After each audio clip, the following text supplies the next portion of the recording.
Hi Kevin, how are you? I'm good. How are you? Not bad, thanks. Okay, so I'll just go straight into it.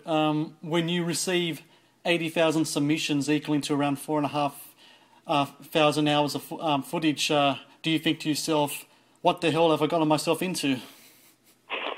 Somewhat, but it would have almost been worse if we'd received, 14 hours of material. Then I would have been really panicking. So I thought, what we're going to make the film out of?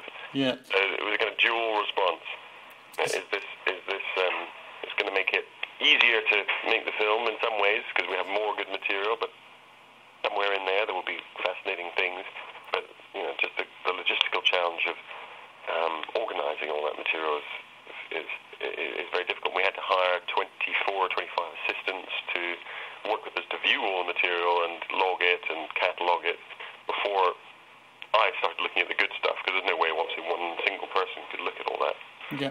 And I guess your assistants that categorised what was the good stuff and what wasn't. They categorised in a whole sort of variety of ways. They did categorisations based on country, based on quality of image, quality of sound, keywords. They would also do, so there were lots of shots of people, men filming their attractive girlfriends backlit in a park. Mm. We had a categorization for that.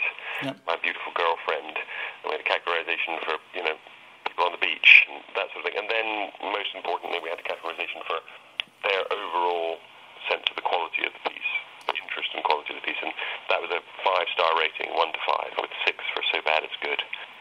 And yeah. And what was it that really inspired you to want to take on such a mammoth project? Well, just the fact that it's never been done before. It's pretty interesting to do a totally new kind of film. And that's what this is. It's a film which has very little in common with any other movie you've ever seen before. People have compared it to Koyaanisqatsi or Baraka, but actually it's nothing really like those, because it's a film filmed by lots of people, by thousands of people around the world, simultaneously filming on the same day, and they're all amateurs. And so there's an intimacy and an honesty to it, when you're really inside people's lives in a way that you wouldn't expect. And I think what started for us as a kind of novelty is here's a different kind of film, here's an experiment. Actually, in the end, I think it's become a very accessible film, which is a kind of weird thing. It's a very enjoyable movie to watch. You laugh and you cry, hopefully, and you have a kind of emotional experience that you would expect in any movie. So, it's weird these days that people are willing to open themselves so much for a project like this. What do you think that says about human nature these days?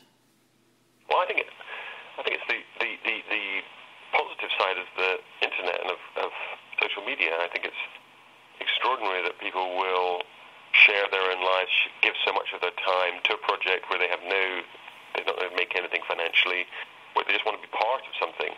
And they think this is a really interesting thing to do, to be involved with, and that's got to make you feel positive about human nature. And I think that, I usually make films which are very dark and upsetting in some ways, and this is a film about the positive aspects of human nature and of our relationship with technology, I suppose. So how did you determine what type of structure the documentary was going to take? Because really, considering how much hours was presented to you, it could have the structure of the film could have went either way. Yeah, I mean, when we started off, we didn't have any notion of where it was going to go. We deliberately didn't. I say we, me, myself, and the editor Joe Walker. We thought we don't want to prejudice what we're going to see. We don't want to think, well, in advance we know we're going to want to have a scene about this, we're going to have a scene about that, and really what we did was just sit down and watch about 350 hours, which is the best material out of the 4,500. This is the stuff that we rated 4 and 5 star, and sat and watched it for 6 or 7 weeks and just let it wash over us, and then themes start to emerge and connections and contrasts. They'll start to come out of the material, and great characters start to come out. And you start to think, oh, that would be a good beginning. Oh, that could go in the middle. And then, oh, if we did that, we could. And so it's kind of 5 finding the sculpture in the big massive stone. To use the Michelangelo analogy. At times, the film tracked back to certain people. You had the American lady who just had a big operation. You had the Korean man who was travelling across the globe. And then you had, it seemed like East European farmers. What stood out about those people or the other entrants? Well, partly just that they were all fascinating characters, and I had an emotional response to them. But also, there happened to be more good material perhaps on those people, and you could track them during the course of a day. Whoever had filmed it had filmed more. So there were people who are wonderful characters in the film who only appear once, and that could be just because there was only seemed to be one place where they fitted in the structure, or it could be because that was the only bit that they filmed. Yep. And so, but the reason for the recurring characters was that it felt to me that was one way of making the audience feel like they were on a journey. They're on a structure that actually certain people you see them and then you think, oh, I'd like to know more about them, and then they do come back. And other people you think, oh, I'd like to know more about them, and they don't come back. But you're constantly sort of waiting. Oh, is that person going to come back? Am I going to hear more about that story? What's going on there? And so there's a tension involved in that, and that I think pulls you through the movie. Throughout the film, you posed 3 questions. It was, what do you love, what do you fear, and what is in your pocket? Now that we've heard what the rest of the world has to say, can I ask you, Kevin, what do you love, what do you fear, and what is in your pocket at the moment? That's an unfair question. Well, start with the easy one. What's in my pockets? Nothing very interesting. I've got £10 and a pile of change. That's all I've got in my pocket. Maybe that's because I'm sitting inside and just got up. And what do I love? Well, like a lot of people, I think I love my family. Yeah. Most of all, I love my kids, and I think that's probably the most common response in the film that we found. Yep. What do I fear? I think probably my response is similar to what a lot of people say. I would say it's boredom and extinction.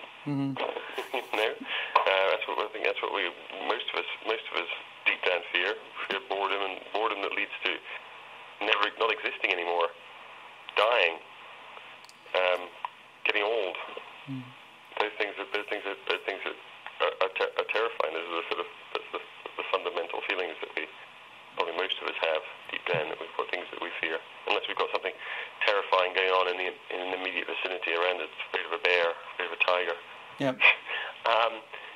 Yeah.